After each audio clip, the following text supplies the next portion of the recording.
hopefully we go live.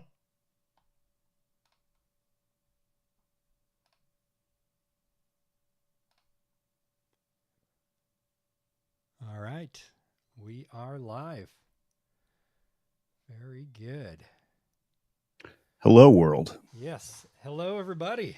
Appreciate everybody joining us $10 on Amazon, out there so you in might know a little Amazon bit about how world and things work. social Maybe. world. I'm getting Maybe a little Still feedback. trying to just determine a second. that. My wealth advisor. Where am I getting feedback from? LinkedIn. There we go. All right.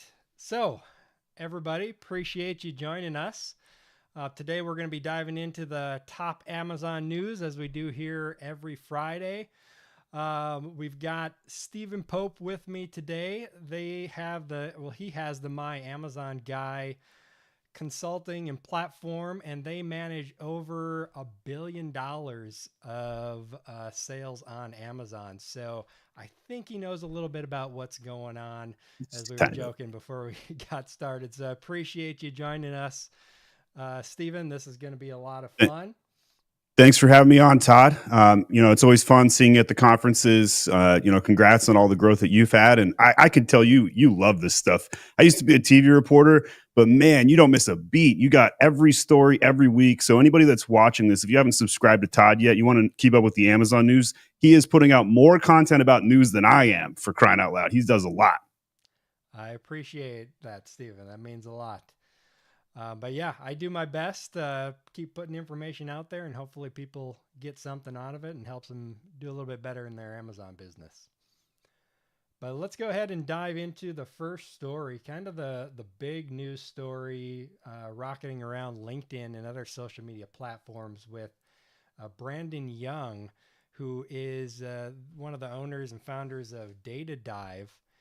And he had his seller account taken down, I guess, right before Prime Day, because one of his competitors, or someone that just wanted to take down his account for some reason, issued a IP complaint against him for a broad trademark term that in reality can't be trademarked. But he's going around in circles with Amazon and is unable to get his account back up. So he's having some sleepless nights and losing something like $10,000 a day in profit on his account. So I can't even imagine that. I would be sleepless as well. So what are your thoughts on that, Stephen? I feel for Brandon. I really do, because last Black Friday, guess what happened to me? All of my tumblers went down. Yeah, I lost $250,000, and they revoked my brand registry. They took out all of my tumblers. The entire parody tumbler business on Amazon no longer exists. And I even saw on LinkedIn this week, some guy tried to put up the epic Trump shot on a t-shirt, and they took that down too. Like it's such a bad thing that Amazon's doing with this policy. So for Brandon Young to experience that, I know exactly how he feels. It happened to me too on a major holiday, Black Friday, right? Mm-hmm. At least his happened in the middle of July, and he's got some time before the Q4 runs around. But it's ridiculous that people are able to take advantage of a broken system. And the reason it's broken is because Amazon's not listening to the seller community, right? Like there's no reason that an account like this should be suspended for what has been described. Now, there could be more to the story. We never know. But I'll take Brandon Young's story at face value, right? And I believe it, right? It's believable. It's like the system is prone to see exactly what happened. And I talk to sellers all the time that get suspended for ridiculous reasons. Amazon's got a shoot first, ask questions later sort of mentality. It's not good. It's not a good policy. It allows the bad actors still survive the bad policies, and it takes out a lot of good actors simultaneously. So I just feel for Brandon. I hope he gets his account back up, but I have to predict it's going to take him 7 to 14 days. Yeah, it's really unfortunate. I mean, I've had my account down one time just overnight, and I got it back up, and I was stressing that one night. So I can't imagine being down for as long. When was Prime Day? What, a week ago? Now, a little over a week ago. So to be down that long and be losing that much money every single day for what really is a meaningless infraction, it would not hold up in court for sure. I can almost guarantee you, because as he stated, it's like trademarking the word T-ball and then claiming you have the rights to everyone who uses the letter T, or TEE, I guess, if you want to spell it out that way, which is not the way trademark works. Anyone who knows anything about trademarks knows that, but the people who are doing the account reviews at Amazon obviously don't seem to understand that. I hope Brandon sues and really helps change some policy, because not only should Brandon sue Amazon, and by the way, I'm a guy that wants to avoid the courts, but this is a really good use case to help change and help all Amazon sellers, right? Like, Amazon should never have allowed this to happen. And then the frivolous claim from the seller should also be taken to task. We shouldn't allow for these things, right? Like, we shouldn't allow people to take down other people's businesses over frivolous things like this. There should have been a due process. There should have been a response before a suspension. Instead of this guilty until you prove you're innocent, and we won't even tell you why. Frequency, like, it wouldn't have surprised me if Brandon had posted, like, I was suspended, I don't even know why yet, and a week has gone by, because that is what a lot of Amazon sellers are experiencing right now on the platform. And by the way, I speak to the truths of what it's like to sell on Amazon, but I'm also super biased in the sense that I think Amazon is the best place to be right now, despite all of these challenges. But I like to speak the truth of what we experience, because it's not passive income. It's very difficult. These are real stories. And when you're playing T-ball with the 600, 800-pound gorilla, he can rip your head off anytime he wants. You're the photographer that's just trying to hold real still, hoping something doesn't happen. But in reality, it could. And it does on occasion to some other photographer, but hopefully never you, right? Yeah. But that's what it's like to be a real Amazon seller. Yeah, it's something you got to remember anytime you're building any kind of market, whether it's on someone else's platform, I should say, whether it's Amazon, whether it's Facebook, LinkedIn, you're playing in someone else's platform, and they can change the rules at any time, take you down at any time. But something like this, and I believe Brandon said in his video that he's contemplating, suing this other company, and I think that would be extremely beneficial if he does that. I hope he does. Now, I don't hope he money, but yeah, I don't think he should do it for the money, right? Like, I think he should do it to change policy, and to really influence the whole Amazon seller community, because it's not me against another seller, it's all of us against Amazon. And Amazon and our court system and society has lost its freaking mind sometimes, right? And no matter what you're doing in business, if you were a hot dog stand seller in New York City, the city could come in and change the rules, and you could lose your hot dog license that you paid $250,000 to even obtain. So it doesn't matter what platform we're talking about, but when a monopoly gets this big, we have to take it to task sometimes. And people are afraid to stand up to the gorilla. And I think Brandon Young has enough FU money to, he's got a data dive business. He doesn't hope, I actually don't really know, but I suspect that he's done well for himself and probably has enough money to go against the giant, because I hope he is a giant. Yeah, it's got to be done. It's scary because you don't want to have the wrath of Amazon come down on you, obviously, but at some point somebody's got to do something, and this is where I think, not to get into politics and stuff like government and things, but this is where our government gets it wrong. We try, instead of helping people with stuff like this, we get into all these other things that, we could debate about welfare and all this other nonsense, but, well, not necessarily nonsense, but stuff. But one thing that I think the government should do is help in situations like this, where someone is obviously being screwed or taken advantage of. Appoint some kind of a counsel and help, because yes, Brandon has hopefully some wealth that is going to keep him going and help him fight this, but most people don't, that get struck by No. things like this. So that's a place where, it'd be nice where the government could step in and be like, here's some appointed counsel.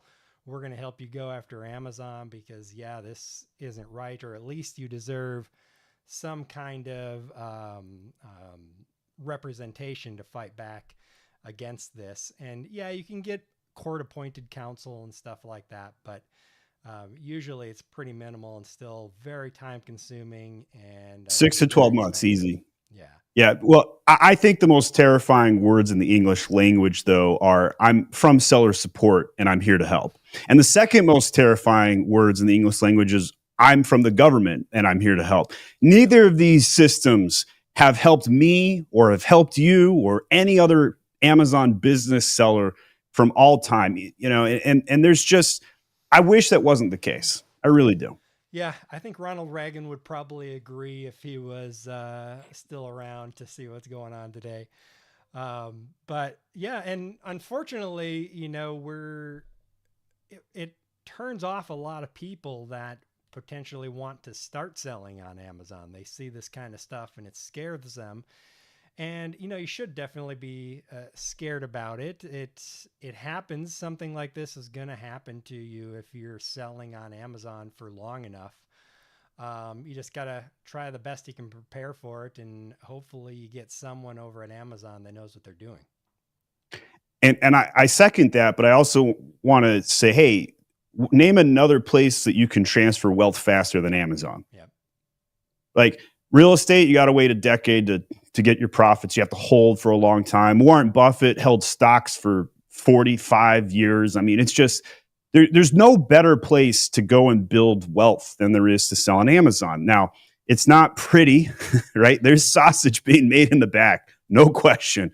But I think you could say that about any sector right now. Yeah. I really do. Yeah, I agree 100%. I usually tell people, though, take a little bit of your profit and put it into some real estate investment, just in case something happens. Start building for your retirement at a minimum. Can't argue with that. And I think that's what a lot of Amazon sellers do this for. They're like, hey, I don't want to do the 9-to-5 job. I don't want to go to corporate America. I'm so tired of the rat race. They trade one rat race for another, though, in some instances, but a little bit different because on a day-to-day basis, you have control. It's just on occasion, your control is taken back for a time period.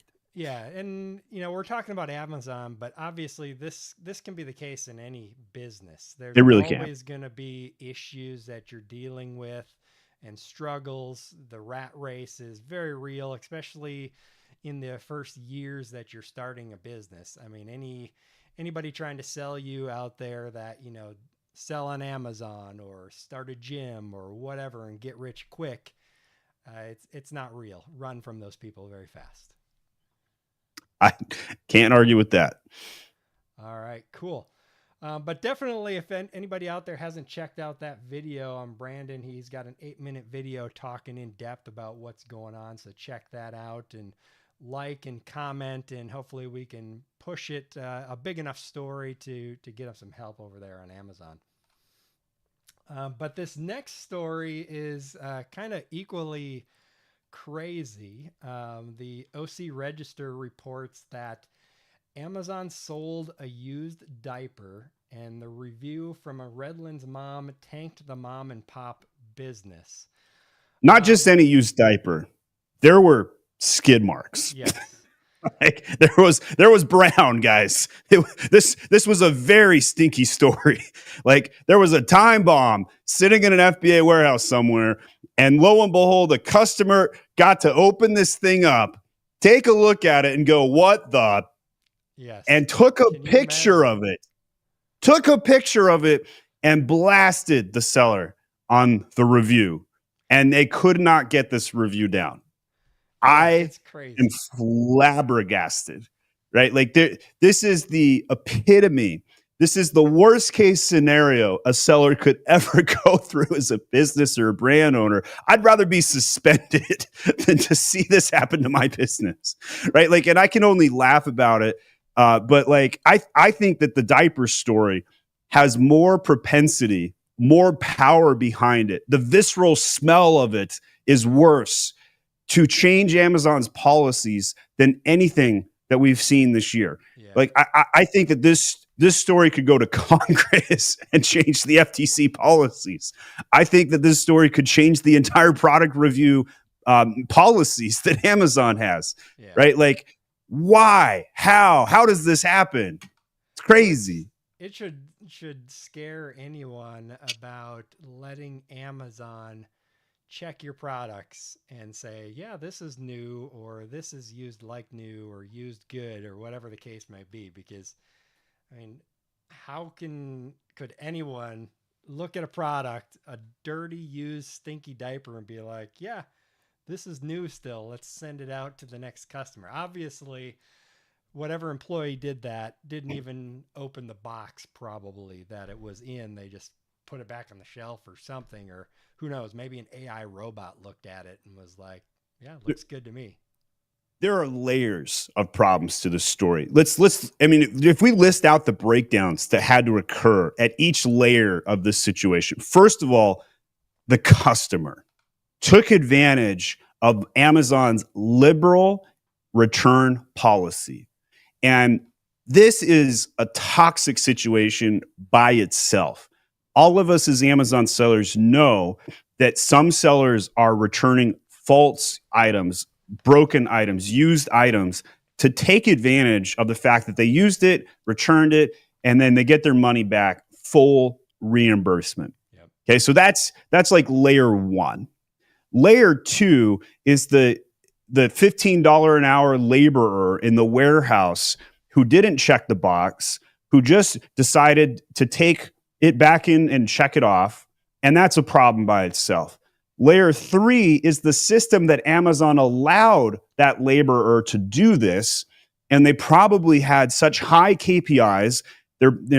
We hear the news stories about them pissing in bottles at the warehouse at FBA to keep up with their metrics, right? So it was a fault on the customer. It was a fault on the employee. It was a fault on the system. And then we get to layer four, which is the product review, right?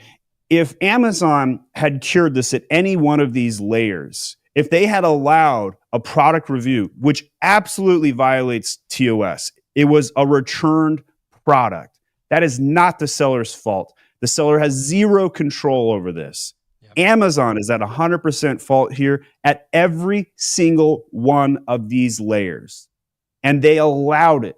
So now they get this PR disaster of a situation, and they should own it 100%. They should send an apology letter to the seller. They should remove the review, and they should change their policies.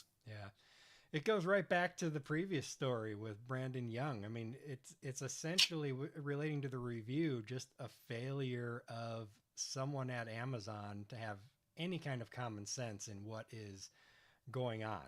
I mean, obviously, this review should not be on their account, and it should not be their fault because, number one, it was fulfilled by FBA and it was a return product, like you said.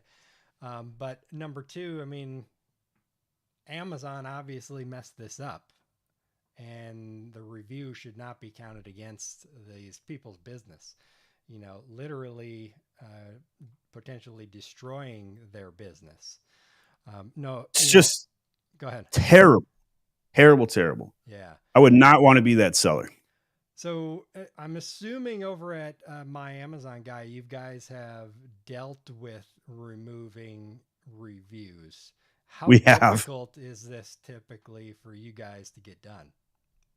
An average of 10 tickets to remove a review. So that's bad by itself, right? And that speaks to how bad seller support is. Seller support sucks, just awful, right?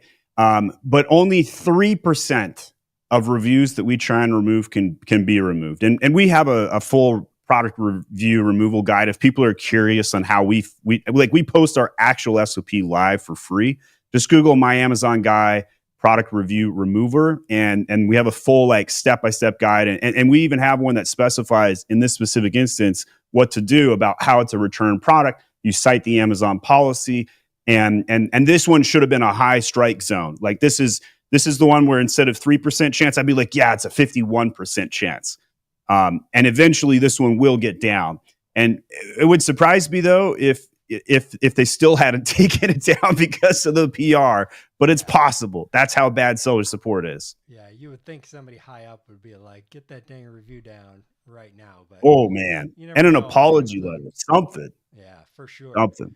But do you think there is something they could have done differently to get this taken care of? Do you think they did something that made the situation worse than resolved it quicker? I think the seller could have done everything correctly and this still could have happened. Yeah. But the technical answer to your question is you can disable returns from going back into Amazon, and then that way all returns come to you for processing. But you're taking a financial hit when you do that because some of your items could be resold and repopulated. And let's say your return rate is 10%, which seems like an average return rate across some categories. Maybe some categories are 5, maybe clothing is 15 to 20 or whatever, but 10% is not unheard of.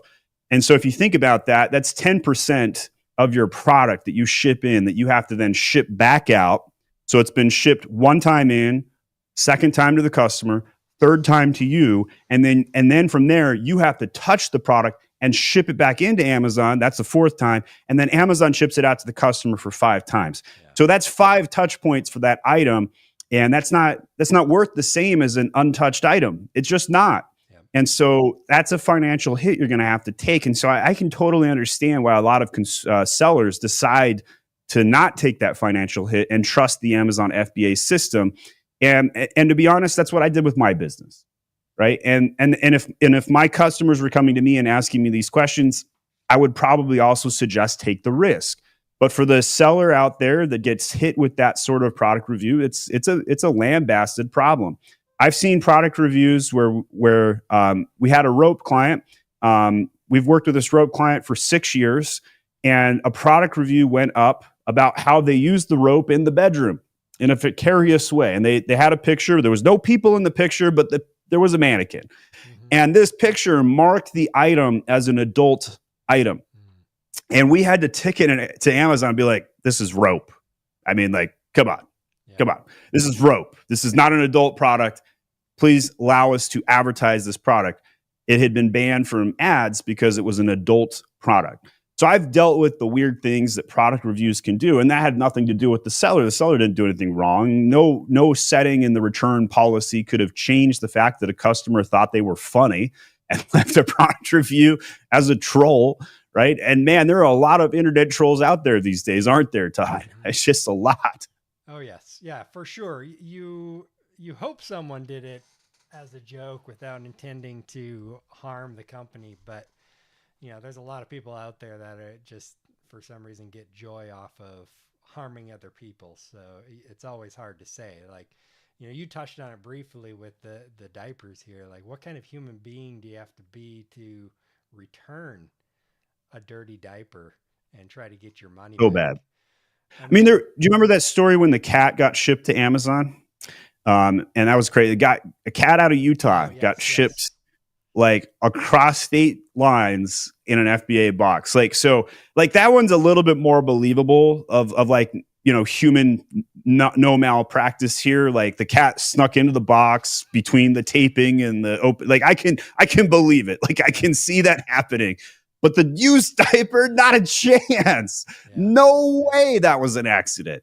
Obviously malicious intent there on the part of the customer. I mean, I guess you got to return the product if you're like, okay, well, my baby took a dump and it didn't work how I wanted. But I think if I was going to do it, I would at least, I don't know, clean the diaper or something and make it pretty obvious that it's a used product and not.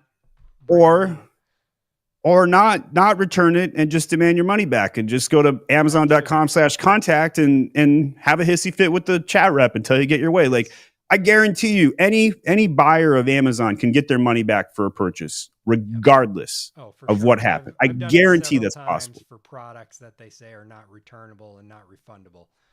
You just press them I've enough and they're going to give you your money back. So, I buy everything on Amazon, which is there's an inevitable sub 1% chance, non 0% chance that I'm going to have a bad product sent to me, hmm a used item. And by the way, here's a tip for Amazon buyers out there. If you get an item that has an LPN number on it, that item has been returned before. yes. And so if that upsets you, you can get your money back or you can return it again. Yeah. Yeah. For example, we just bought a bottle washing machine, and the first one that came, I looked at the box, and there was two of the tabs on the outside to close it, one over the top of the other. So I'm like, this has been opened before. So I opened it Yes, up, it has. started looking at it, and I could see little bits of residue in different places. I'm like, now we got to return this and get another one. The second one was good, but yeah, that kind of stuff unfortunately happens. You're dealing with people at Amazon that, like you said, get paid $15 an hour, and a lot of them probably don't really care about doing a good job necessarily. I'm not talking about all of them. There's probably a majority that take pride in their work, but you're always going to have a good subset that just don't care and they're just trying to move stuff through and get the day over with. But again, we talked about multiple layers of breakdown here, right? Like if any one of these layers had been sorted, this would not have happened. Yeah. And it's bad. Yeah, so you really kind of got Unforgivable. to look at the category too that you're selling in, right?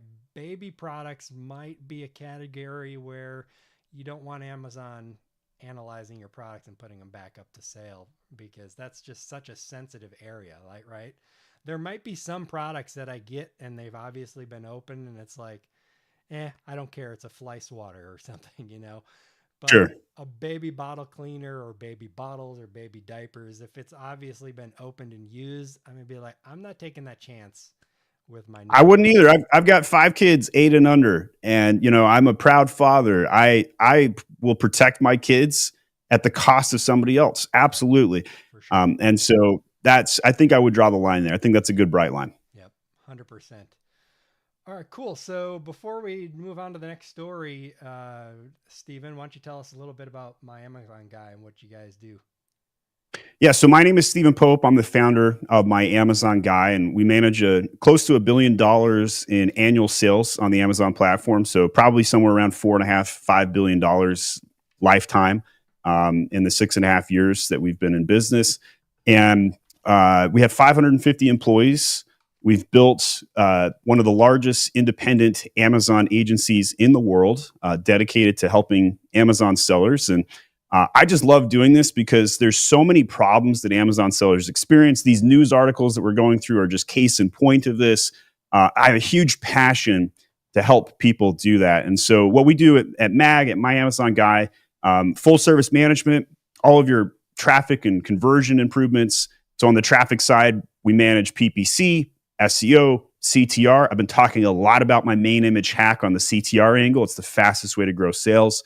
And then on the conversion side, all of the design and catalog management, troubleshooting, and all of the bull crap you have to go through to deal with Good catch. selling on the Amazon platform. So that's us in a nutshell. All right, awesome. Yeah, for sure. You guys put out a lot of really good content, so would recommend people follow you guys' YouTube channel at a minimum. That will Thank definitely you. pay off. We just hired 8 video editors. We're trying to like build out an actual newsroom. So I'm in my element right here, just enjoying this. I used to be a TV reporter, so lots of fun here today. Absolutely. All right, so the next story here is kind of a late breaking one from Vanessa Hung. And she's reporting that Amazon is going to start actually paying attention to the products that they lose on you in your warehouse. At least they claim. So the FBA reimbursements claims update. So Amazon is taking a giant leap to streamline the FBA reimbursement process. And like I said, they are going to start looking and reimbursing you proactively on products that they lose in their warehouse. So, what are your thoughts on that, Stephen? So I shared my screen here because I think this is a little complicated to understand without the visual element. So on the screen here, we're showing lost and damaged items, FBA returns, lost in transit. So before, you could make a manual claim of up to 18 months on any of these situations. On the right now, it's down to an average of 60 days, which means that window of opportunity to get Amazon to pay you for something that they're supposed to do automatically has been minimized down to 60 days. So if you don't have a reimbursement software or partner in place, and I'm biased, I have my refund guy. You during the full year, you're going to miss out on these. Now, Amazon has said, "Hey, we're going to start doing these automatically," or they're also making simultaneous announcements about how they're streamlining its technology to provide reimbursements proactively. And they've always said that they do that anyway. Vanessa puts that in parentheses for emphasis, but with a smug, "Are you sure, Amazon?" Right? Because they don't. They say they do, but they don't. The mouth is talking up here, but the hand doesn't actually do what the mouth says. So this update right here could completely devastate one segment of the entire Amazon selling service industry. It could completely devastate it. And this is one of the most prolific areas of the service industry right now. So people know and understand that they got to have a keyword technology like a Helium 10 or a Jungle Scout. And they've got that there in their stack, right? And that's a pretty secure technology. But another service that almost every Amazon seller has had to have is a refund clawback service, because it's worth 3% of your top line, right? So if we pull out the nifty calculator here and we times $1 million, let's say you're $1 million seller right now.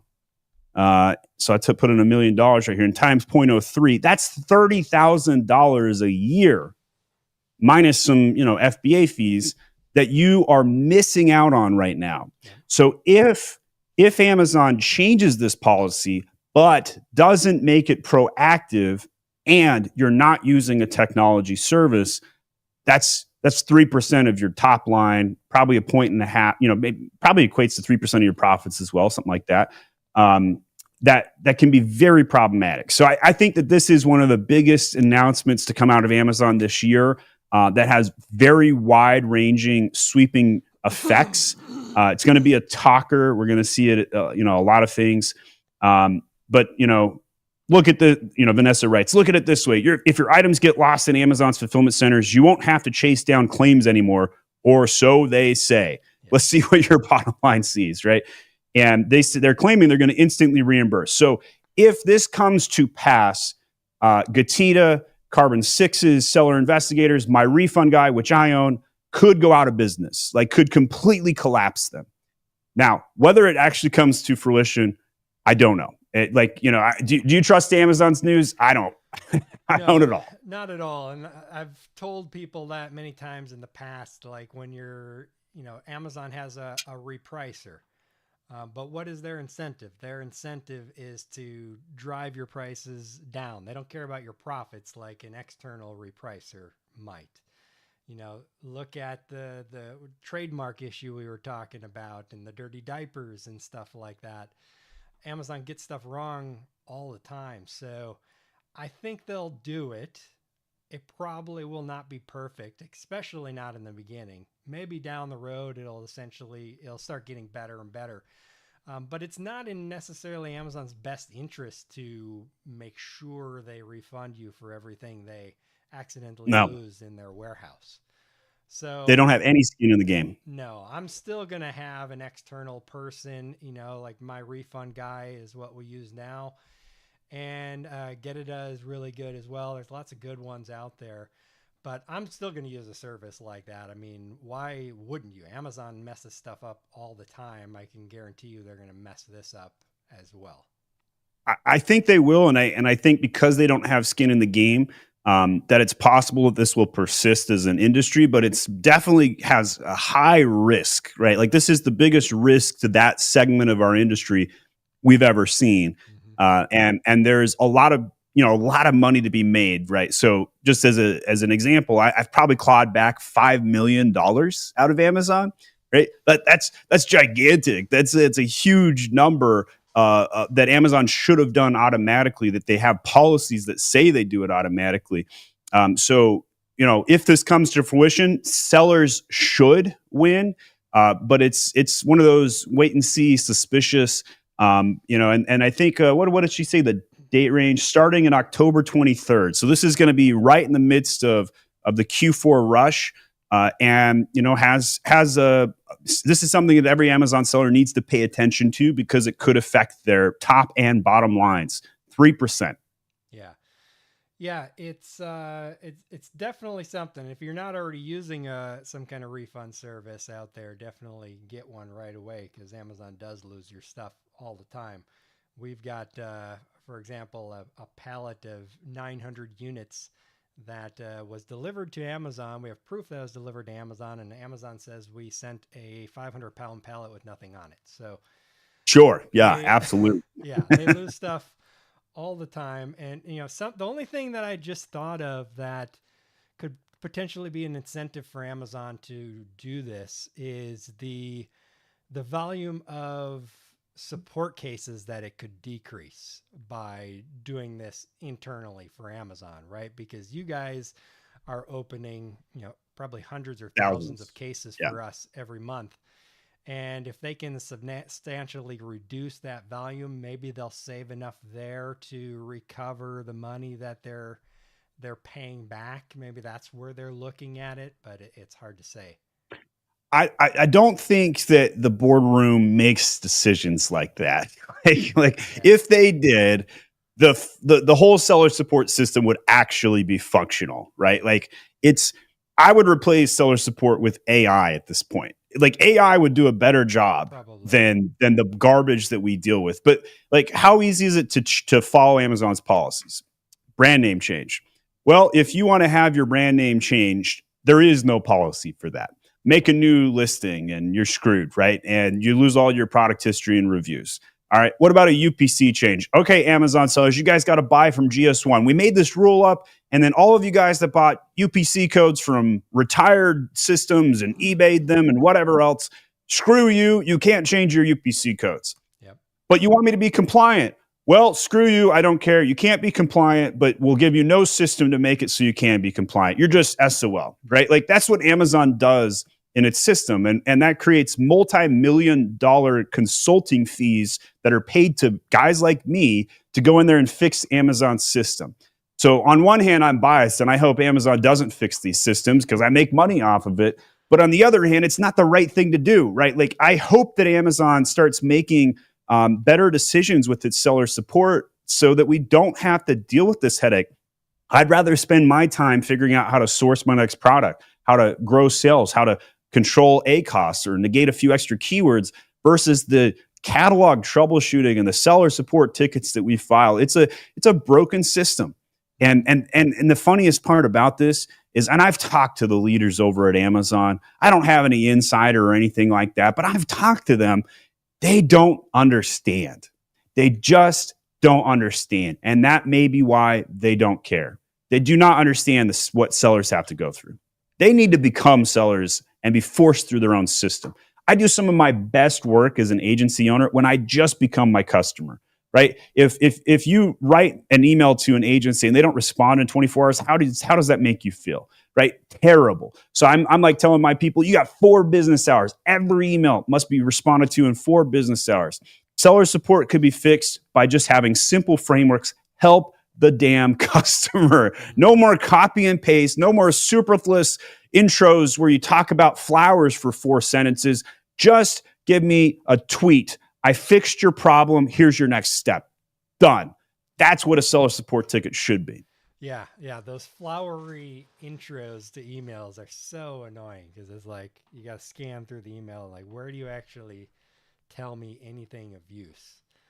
I'm super excited to let you know about this flower petal that's growing in Saudi Arabia. Oh, and by the way, your account is still suspended. Mm-hmm. That's what it feels like. Yes. Yeah, it's the UPC thing is that you mentioned. We're working with a client right now that we sell their products, and they bought a company that had bought a company back in like 1968, I believe. And so a lot of these products, UPCs, are still registered to the former company. And that was back in 1968. They don't still And have that company's purchase gone. paperwork Yeah. from that. And so Amazon took down all the listings recently. And so we're working with GS1, hopefully to be able to get this updated in their systems. But I mean, Never, it's so ever have I difficult. ever heard GS1 do something good like that. Yeah. So good luck. Yeah, we'll see. My hope is that they're at least a little bit better than Amazon seller support, but They're I'm not. not holding my They're breath. not. Sorry. Yeah, they're not. All right. Well, we'll see how Which it is probably goes. why Amazon likes them. Yeah, but it sucks because those listings have tons of reviews on them, and if we have to start all over, they've got a brand name that's going to get traction from the start, but it shouldn't be something that has to happen. If I was the driver's seat on that one, I'd probably make the new listings and just get sales where I can while I'm trying to rework the old ones, and then merge them at a later point. That's probably what I would do. Yeah, that's a point that we're reaching, unfortunately, the path that we're going down. So we'll find out. It took us a little while to get Amazon to admit what the actual problem was, but now that we know, we just gotta move Typical. forward. Amazon is the most transparent company in the world. They always tell me exactly what they need from me at all times with clear policies and bright lines that are super easy to follow. Yeah, of course. Yeah, not a chance. All right, next story here from Reuters. Amazon Prime Day sales hit record $14 billion, data firm says. So I guess first off, Stephen, how did you see your clients' Prime Days going this year compared to previous? So I would say anybody that was on a good track record during the year felt the same equivalent track record on Prime Day. For those that had a worse Prime Day year over year, they also had a worse year to date year over year. And so I think that a lot of sellers that were expecting Prime Day to be their savior, it wasn't, because they, didn't discount 50% or something crazy like that. I think a lot of the consumers, it was a record in terms of sales, but with inflation and price hikes, it's kind of like if it's not a record, there's a problem, right? Like there's a problem. So record setting, even if it's up a bill or whatever, that would be like my default expectation. Now, granted, Amazon is growing year over year. It still hasn't hit its peak. So we're seeing some, positive trends there. But I think that Amazon has made a mistake in making multiple Prime Days. I think they should have stuck to a single day, one a year, because you made up a holiday, Amazon. I mean, like, congratulations. Like, that's impressive. The last time we made up a holiday was Cyber Monday, right? For purchasing power, right? The government makes up holidays all the time, but that doesn't count because nobody cares. But like a holiday where you drive consumer behavior, with Cyber Monday, that was the last one that was made, right? And that was, a couple decades in the making. But today, the only thing that has been made that has changed big consumer behavior since Cyber Monday became a thing is Prime Day. Now, Amazon's now made this mistake that we're going to do a fall Prime Day and a spring Prime Day and a July Prime Day. What was the reason they made a Prime Day up to begin with? It's because July is the weakest sales month of the year, bar none. It's just really dead in the water. Everybody's doing, holidays. Nobody's buying. Everybody's outside and enjoying nature as they should, right? I just went on a 4-mile walk in the forest this morning. I saw the sun hit that one tree. And I was like, I'm going to go look at that one tree where the sun's breaking through the meadows. I wasn't looking at my phone buying something on Amazon at that time. Most people aren't in July. So that's why they made it up. And again, congrats for them being able to pull it off. But now they're diluting it. And that's not a good sign. I think that's a death spiral of a technique. And now we got Walmart and Target and all these other ones doing their own version of Prime Day. So the holiday exists. I think that even if you don't run a sale, you're going to see a Prime Day bump. But if you look at the actual trajectory of the graphs, and there was a nice one that I saw on LinkedIn. You know, he had the nice twin towers, and then they topple really fast, suspiciously. Like that's what happens to most Amazon sellers, is that they don't really see any change in movement, and it's just robbing Peter to pay Paul. Right? You take the days before Prime Day and the days after Prime Day, they end up becoming weaker to prop up the twin towers of Prime Day, Monday, and Tuesday. And then it's a fake system that collapses on itself. And so I don't think Prime Day actually helps net benefit for most sellers. Probably 95% of sellers could care less at this point. Now, 5% of sellers out there that go from 3K in sales to 30K in sales, or from 30K sales to 300K sales on a Prime Day, they're running a lightning deal. They have a big discount. They send out an email. They're doing something magical. That's life-changing for them. But they're the 5% minority. Yeah, but something to keep in mind with those that go from 3 to 30,000, their profit margin is probably way down on that 30,000. Their actual profit might be the same as the $3,000 day, but it's brand building that can be, very helpful for that. And then maybe you have follow-up products and add-on products that people can add down the line. That can be definitely helpful for brand building. I mean, it can. I mean, you need sales to get sales on Amazon, right? And that's not true of any other platform, at least in e-commerce in the world, right? Like if you spend $1,000 on Google Ads and then you get 100 sales on your website or whatever, and then you turn the Google Ads off, what happens to your sales?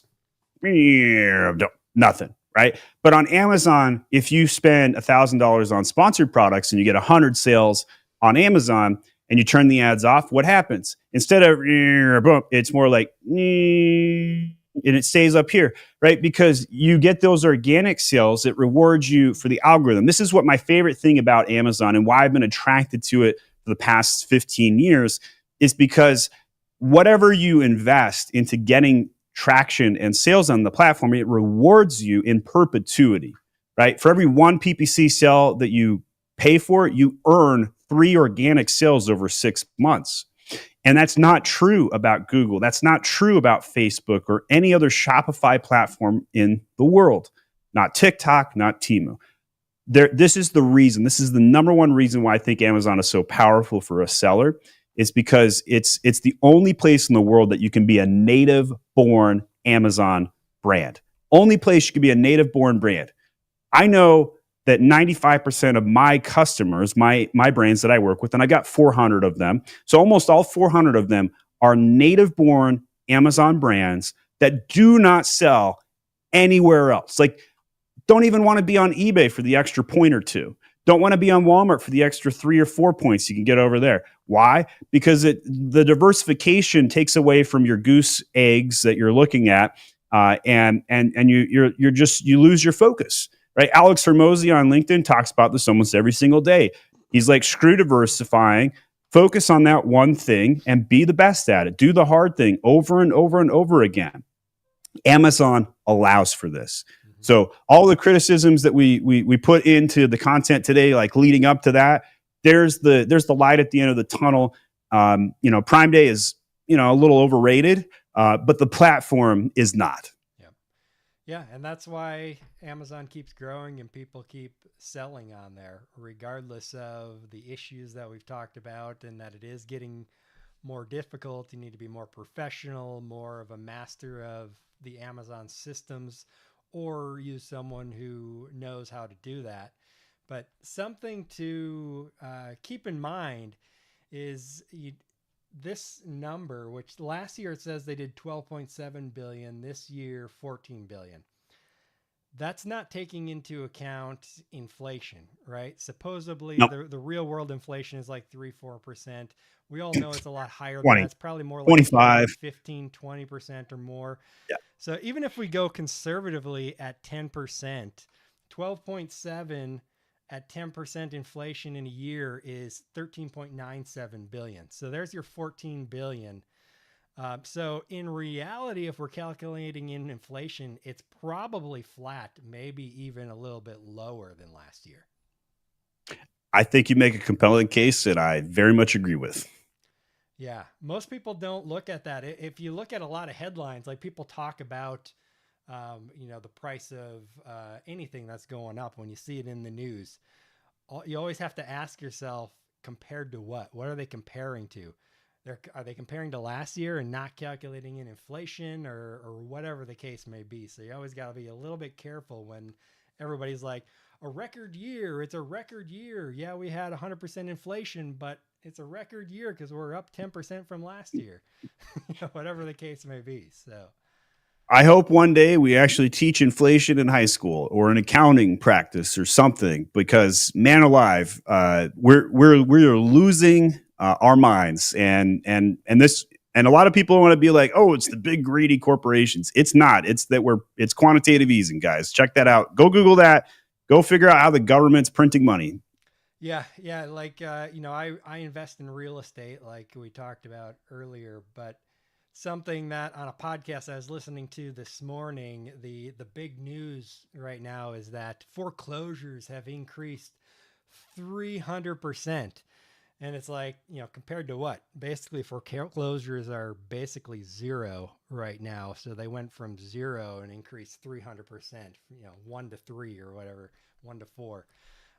Obviously, those aren't exact numbers, but you get what I'm saying. You gotta understand the number that they're coming off of, and factor in all the different factors that I'll summarize that in 2 words for you: context matters.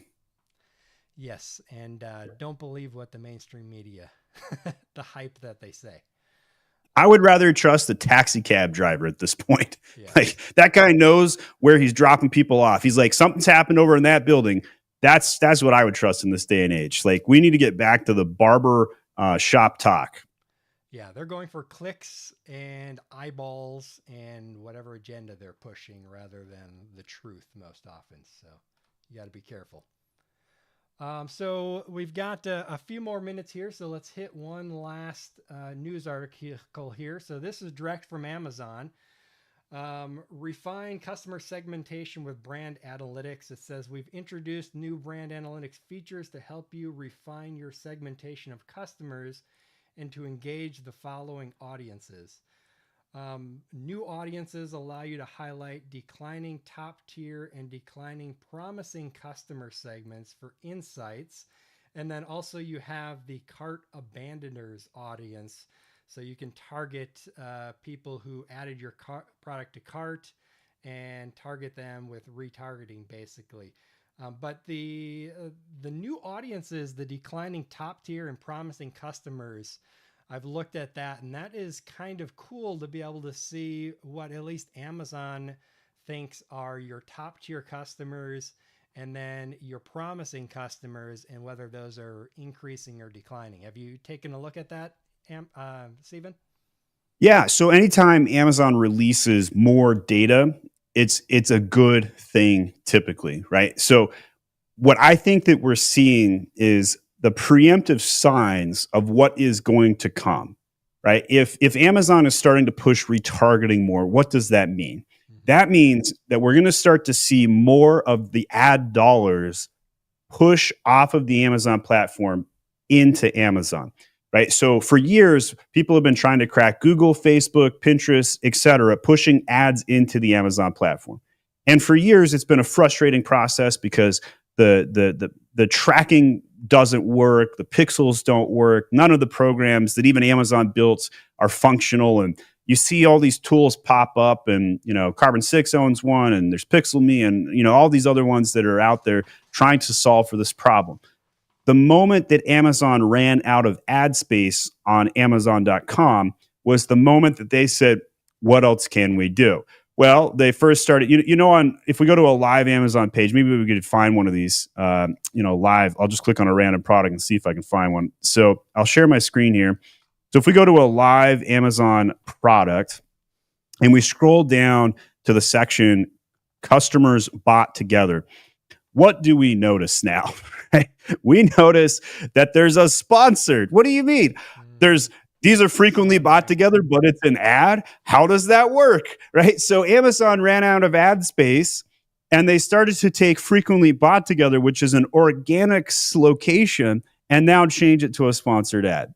So not only do we have ads, 58 ads here and 3 ads there, and if you count all the ads up on a listing page right now, it's 958. I actually went through and counted every single ad that I could locate on a detail page. It's 958 ads. So Amazon's advertising is at an all-time record right now for revenue, surpassing AWS. So context matters. It's surpassed AWS. So when we look at, Amazon and we see, what's happened, right? So name a random product, and I'll go through the search results here. I don't know. How about what's that water? I forget the name of it right now. Yeah, sorry. Go ahead and pick one. I'm going to type kitchen gadget just for the sake of this. So I always like having somebody else pick the product so people know that it's live and real. But Liquid when we look at this, is what I was thinking about. Yeah, liquid death. Okay. So here we have ads at the top, ads here. There's 4 ads there. And if you count the ads in the search results, it's well over 50. It's well over half of the search results are now ad components. So Amazon has run out of ad locations. And if you're not in the top 20 organic results, you're not even on page 1 anymore, right? So the reason why I set this up to explain and to showcase what this announcement could mean, here is my prediction. I think within the next 2 years, by not this Christmas, but by the next one, I believe within the next 18 months, we will see Amazon release demographic advertising targeting. Yep. And that's what I think this brand analytics announcement signals. Why do I believe this? Because they've run out of room for ads. We've established that. Second, Google has had this for a very long time, and you can't just start charging more and more for ads. There is a diminishing return location at some point. So Amazon's going to give us more tools to advertise to customers. I'm surprised they haven't charged for social posts yet, but they do have social post sponsors, so I guess that kind of is a thing too. But every single thing that used to be free is now pay to play. Back in the day, well over 10 years ago, I was in charge of a company called Nisbets selling kitchen equipment on Amazon. I was getting rice cookers at the spot #1 on Amazon for 2 cents a click. 2 cents a click for rice cookers, a kitchen appliance. I was crushing it. I wish I had the knowledge today and I could go back in a time machine and be like, I'm going to go buy a company and just start advertising on Amazon, because, oh my goodness, those were the days. Yep. And today, you might pay $5, $10 a click for some of these things that we're seeing on Amazon. So brand analytics and the tools that they're giving us, these are signals that they're going to allow and open up new ways to target our customers, whether it's retargeting off of Amazon, whether it's demographic targeting, which is my big prediction. Yep. These are things that you can predict and to come. Yeah, I can almost guarantee you it's gonna go that way. Last week we reported about Amazon increasing its focus of off Amazon advertising and wanting to take away the market share from Google and Facebook. So that's going to happen. You've got in brand analytics already under consumer behavior, you've got demographics. So you can already see the demographics that are going to your brand and buying your brand. And so it's just kind of a natural progression, I think, to have Amazon add that. I think it is. And I think it's going to be interesting to see how this develops. The more human elements, the more control that we get to run our brands, whether it's control through brand registry, whether it's more advertising components, the better off we will be as a seller, even if we have to pay for it. So these are great tools to see. So, if you guys haven't checked out the brand analytics development, you may learn a thing or two about your customer base. It's not 100% actionable yet. It's more of just an FYI, but I think down the line it will be actionable. Yeah, it's definitely good to have this data, being able to advertise on it. I think cart abandoners was a huge one, just being able to do that, to target people who had your product in their cart. That was huge. But they've had that for 2 years on sponsored display, but yes. Not a lot of people dabbled with it. It was a little rough. Yeah. But I mean, just the fact that they are adding stuff like that you've had in, say, Shopify forever. Anything in Shopify that you can advertise against or see in Shopify, I think they'll eventually add into Amazon as well. But the ads themselves, like you were showing on the pages there, the quantity of them, I think is decreasing the value of the Amazon shopping platform in itself, because you used to be able to really use Amazon to research products and see those frequently bought together. If I remember right, I believe even that similar products one used to be non-advertised It was as well. And so it used about to be a 6 lot months ago more that changed. useful, where now it's, those positions are just going to people who spend the most on advertising, which, puts more money in Amazon's pocket, but not necessarily helps the consumer in any way. I think Amazon will try and solve this with AI. They got their Rufus thing, and it's garbage right now. Let's be clear. Like all AI is For sure. almost entirely all garbage right now. Although I did just release a video on Perplexity today. It's kind of interesting. You can like do product research. It cites sources. I think that's really really cool. But at the end of the day, like Amazon has a problem. You're right. How do they solve this? By releasing more tools, by releasing an assistant that helps you figure out what the best product is for your needs.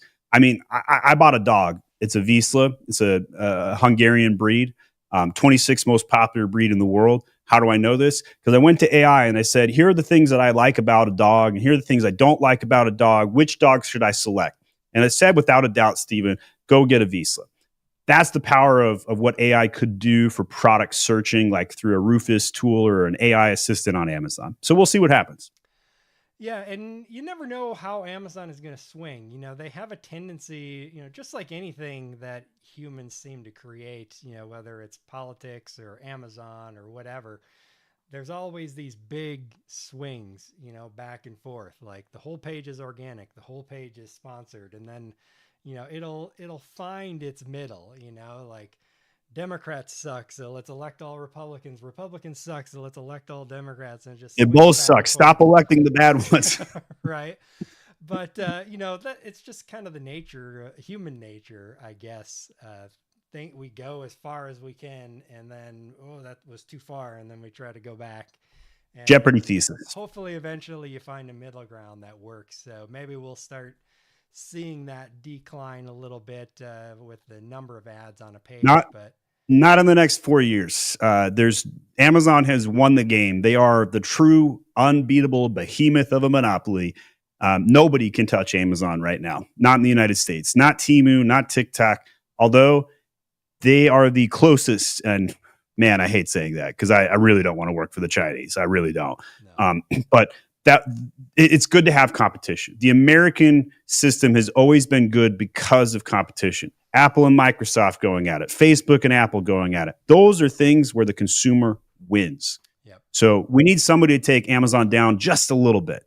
Yeah. And, we're going to wrap it up here because we're going over an hour. But, if you look at Microsoft and Apple, Microsoft used to be the unbeatable behemoth, and Apple was this little company that only designers really cared about. And that is completely shifted to where Apple is on top, and it's like Microsoft who. Anyone under the age of about 30 is like, why would you use a Windows computer, kind of thing. So those changes can happen, but right now, yeah, Amazon is the behemoth in the e-commerce space. Hopefully we see some competition. It may be one of the ones that exist now. It may be a white horse that appears out of nowhere and takes the Whoever it market is, by they've got to storm. buy 500 FBA facilities, big football-sized warehouses, because without that, you can't touch Amazon Prime. That's a moat that Amazon has created, and that right now I think only Walmart has any way to compete with. Walmart can't, though. They bought Jet. They couldn't integrate it. Walmart's not smart enough to know how to integrate its warehouse system into an e-commerce world. I don't know if you've ever done their grocery pickup. Gosh dang, it's so awful. I hate Walmart grocery pickup. You go to Target, though, and they're like waiting outside for you. Yeah. Target has figured it out. I hope it's Target that take a peg out of Amazon. That could be.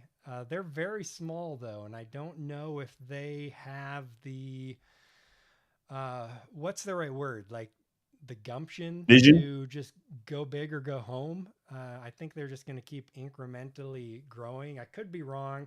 And if they just go the slow route, I don't know if they ever get there. They might turn into a niche kind of They, they platform, also but have self-inflicting wounds that we won't talk about, right? So, yeah. but they have a good delivery though. Yes. I was pleasantly surprised the other day, though, on Walmart. I wanted to buy a bike for my nephew's birthday, and I went on Walmart.com. I ordered the bike, and it was delivered to our house literally 3 hours later. I was quite Wow. impressed with that. So, Walmart's finally getting its act together then. yes, for some things, their Okay.